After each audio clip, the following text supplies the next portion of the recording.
Here's another historic page from the Illini scrapbook. For the News-Gazette, I'm Mike Pearson.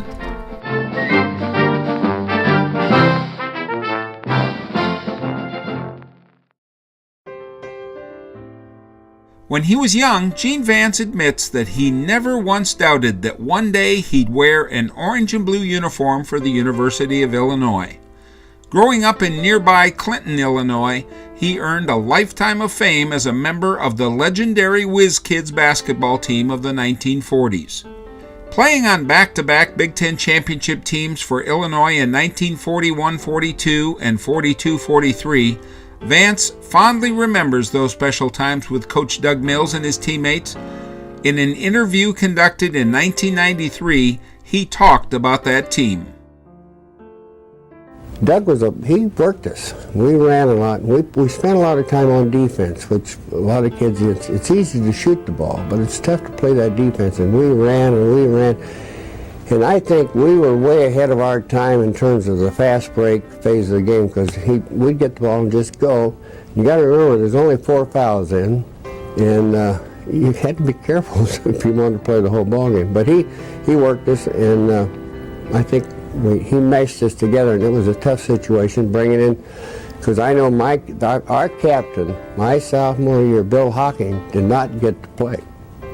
But he was a tremendous captain and just a super guy about the whole thing. Back then, a lot of us, we did a lot of things off the floor together. I mean, we didn't have cars, we didn't have television, we didn't have a lot of money. We were all working for our meals. There was no such thing as a grant and aid. And Doug was a kind of an individual that if you had a problem, you could sit down and talk to him. I don't want to say like a father image, but he was always there if you needed him, and he kept us on the straight and narrow. On March 1st, 1943, Vance and the other 4 Whiz Kid starters headed to active duty in World War II. It was a life-changing experience. You know, all of a sudden they say you're in the Army, and I went through basic training down at Camp Wallace, Texas. I got married down there with my wife that I'd gone to school here with. And then I came back up here in the ASTP program and picked up a few credits, which meant when I came back I only needed about 18 hours to graduate, but I had to take 2 12-hour semesters.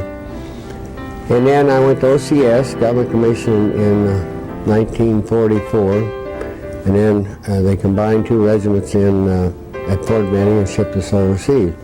And fortunately, we got over just at the end of the war, so I didn't actually see any combat, but our regiment ended up guarding the Nazis that were captured in a prison camp. After 4 years of coaching basketball at La Salle Peru High School, he and his family returned to Champaign when he rejoined his alma mater to serve as field director of the University of Illinois Alumni Association for 4 years, prior to serving as executive director for 11 years. Then in 1967, Gene Vance took on another assignment for his alma mater. In the wake of an ugly athletic department slush fund scandal, U of I President David Dodds asked Vance to bring some stability to Gene's beloved Illini sports program. When I took over April 1 as athletic director, and it was kind of a dark day at that particular point in time. But I've got to say that I had a lot of help, and the people around the state, around the country were very understanding. And it was a tough time, but we just had to pull up our bootstraps and get back into business. In 2005, the 100th anniversary of Illinois' basketball program, Gene Vance was selected as a member of the Illini's All-Century team, and his banner hangs in the rafters of the State Farm Center.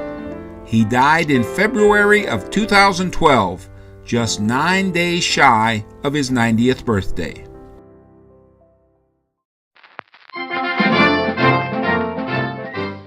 For the News-Gazette, this has been another historic page from the Illini scrapbook. I'm Mike Pearson.